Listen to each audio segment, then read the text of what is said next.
Sunitha Williams మీ అందరికి తెలుసు కదా, ఈమె ఆస్ట్రోనట్ నాసాలో. పోయిన సంవత్సరం ఈమె జూన్ 5కి మన భూమి నుంచి స్పేస్లోకి బయలుదేరింది స్టార్ లైనర్ అనే స్పేస్ షిప్లో. సో అక్కడ బయలుదేరిన తర్వాత అక్కడ చేరుకున్న తర్వాత స్టార్ లైనర్లో టెక్నికల్గా ఏమో సమస్యలు వచ్చేసి వాళ్ళ ఇన్వాల్వ్మెంట్ లేకుండా అది భూమికి తిరిగి వచ్చేసింది అనమాట స్పేస్ షిప్. సో దాని ద్వారా వీళ్ళు ఏమైంది, అక్కడే ఇరుక్కుపోయారు. దాదాపు 9 నెలల పాటు అక్కడే ఉన్నారు వీళ్ళు. సో రీసెంట్గా నిన్న అంటే మంగళవారం 10:15కు ఉదయం బయలుదేరారు స్పేస్లో నుంచి. క్రూ డ్రాగన్ స్పేస్ షిప్లో బయలుదేరారు 10:15కి. ఈరోజు తెల్లవారుజామున బుధవారం 3:27 గంటలకు మన భూమిపైన ల్యాండ్ అయినారనమాట. భూమిపైన అంటే ఆ ఫ్లోరిడా తీరంలోని సముద్ర జలాల్లో ల్యాండ్ అయినారు.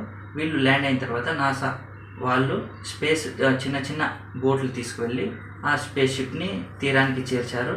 అలాగే వీళ్ళకు సునీత విలియమ్స్కు వీళ్ళతో ఈమెతో పాటు